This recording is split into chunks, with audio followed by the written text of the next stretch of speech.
All right, so I get a lot of questions about evictions, probably because I've been doing that the longest as far as property management.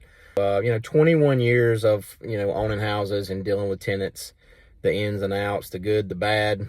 So I get that question a lot, with people that's got their own property. So I'm here at Guilford County today, Guilford County Courthouse. I'm actually at the High Point Courthouse. Guilford County has two. You got one in Greensboro and one in High Point. And I'm going to attempt again to do an eviction for a Greensboro tenant.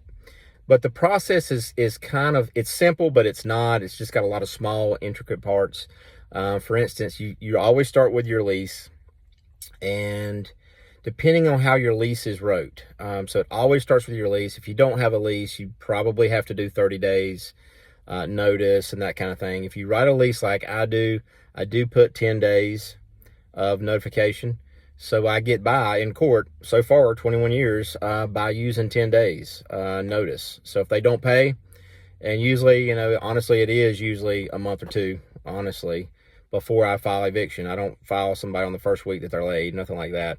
But I go by the lease. I go by 10 days. I write that in the first page of the contract, of the lease contract, and I give them a notice, and then I file eviction on the 11th day.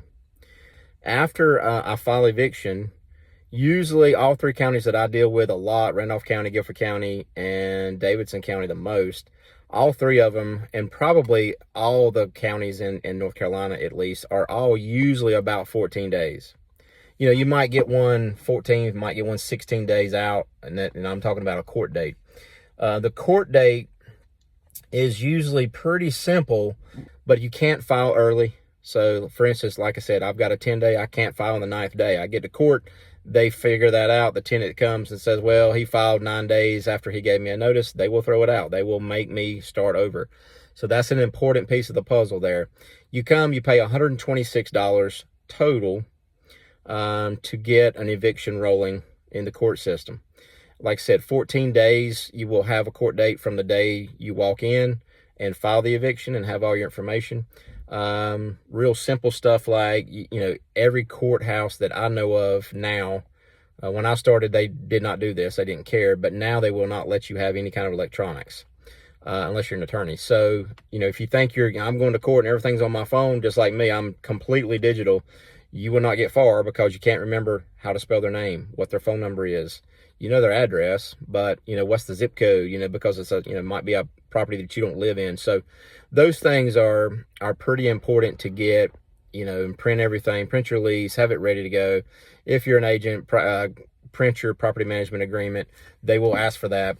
When you do an eviction, you're actually putting the owner's name as landlord. You're not putting the company name. You're not putting, for instance, me, Heppel Realty Incorporated is the one that's managing it. If I do that and I don't own it, and then the judge picks up on that, they could start me over. Also on agents, if you do put the owner and you as the representative, they will sometimes in district court, if you make it to district court, they will ask you for your property management agreement. So check all the boxes, kind of get all these documents together and put them in a file, and keep that file not only for when you file for eviction, but when the day that you come for court as well, for your actual court date for the eviction. So I'm going to attempt to go in here and try to file on a different city that I'm in.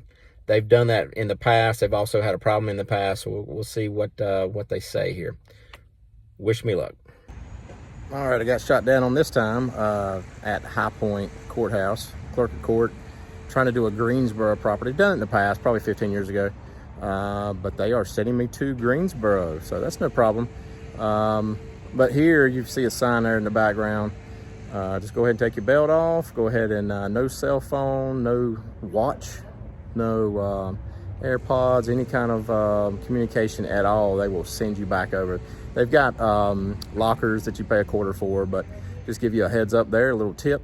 Just no metal coming through, kind of gets you through there without having to go back to your car. All right. Okay, so now I'm sitting at the Greensboro, South Edmond Eugene Street Courthouse, and let's talk about paperwork. So summary ejectment in state of North Carolina is eviction.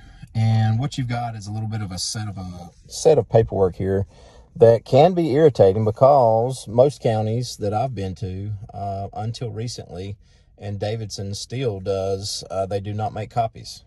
So they'll give you copies, don't get me wrong, of these papers, but then you have to fill them out like 5 times. Yes, it is that irritating. The same exact information. I think the tenant gets 1 copy mailed, and then the second copy that you have to fill out goes to the tenant with the sheriff. And then I swear the sheriff has 1, which would be 3, and then 4, of course, the courthouse has 1 for the judge, so that's like 4, and then you have 1, so that's 5. I mean, it's pretty ridiculous. This is still 2024, and it's still using carbon copies. So tip here, this is 4 copies here.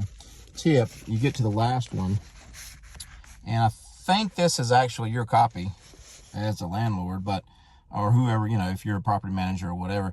And just make sure that you're not going to court with a copy that you can't read what the heck you wrote. That's a kind of a pretty good tip there. You may have to fill in this before you, in other words, I've obviously went over some of this because of the ink. You couldn't really tell what it was. But, so for instance, these documents have to be filled out, and if you don't, they will not file the eviction. Don't matter if you go up there and complain and pay the money or whatever. You actually won't pay the money at all, the 126, technically, until this is all done. Now the 126, I believe it's $96 for the actual court, and then you got to do a $30 for the sheriff department. So here in Guilford County, I'm thinking by memory, it's been a long time, probably 10 years since I've had a Greensboro house, but I believe I have to take the $30 cash to the actual sheriff's department. We're getting ready to find that out. I'll give you an update on that. But this one's pretty important. Service Member Civil Relief Act. If you don't have this filled out correctly, that that they're not in the military in North Carolina.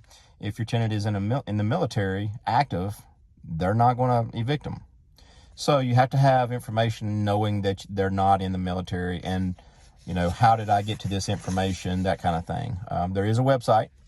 The website will show, if you have their birth date, the correct birth date, and their name, their full name, it will show you if that person is in the military.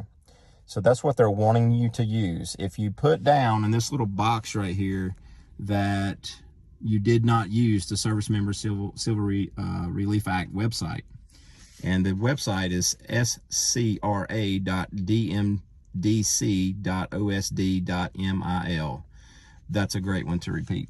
So if you don't use that and you check that box, you're going to have issues. You're going to have issues in court. Just take it from me. I've tried it 100 different ways. The best thing that we do, as realtors when we're managing, is we actually have it in our rental contract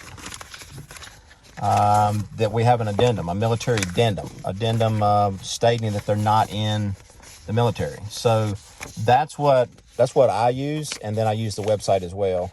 So anyway, I do have a military addendum in all of my leases, and that is kind of what we use, plus the website, to make sure that when that question comes up in court, which it will, that we can answer no, we know that they're not in the military for sure. All right, let's go into the Greensboro, South M. Eugene Street Courthouse, Clerk of Court, and let's try to figure out if we can file eviction on this tenant. All right, now voted my least favorite courthouse. I'm at Greensboro. I hadn't really done a lot of evictions here, to be honest with you. But finding your way to the Clerk of Court and this big monstrosity right here, good luck. It is on UG level, as far as the Clerk of Court, where you need to go. I think 52, UG 52, so that's where you need to go. But the greatest thing on Greensboro Court is they take a lunch break. So you can't even file an eviction in the middle of the day, all the way to about 1:45 or 2 o'clock. So happy days. A few more tips now that I'm driving back. Super simple thing, but once you get that paper in your car that tells you what the court date, time, and date is, go ahead and put that in your calendar. If you got an iPhone or Android, go ahead and make you a reminder so you won't forget that. Also, don't put the reminder or don't put the court date right at, for instance, mine's at 1 p.m. Give you some time before that to kind of prepare, get this file that I've got with me back in the same vehicle that I'm driving with, because if you don't have that, you may not be able to have any talking points. And again, you can't take anything electronic, so you got to have your documents. The second point at the end here is really per county. For instance, Davidson County, I can walk in there at 9 o'clock sharp, and I'm probably going to be the first or second, maybe fifth case whenever my court date is. If I go in the afternoon, I'm going to be sitting there a while. Greensboro, actually, High Point don't, but Greensboro actually gives you a time. So they give me a November 6th court date and a 1 p.m. So I don't know, we'll see how close they come to that 1 p.m. court time, but that's pretty interesting that different counties does do it different on times and dates. All right.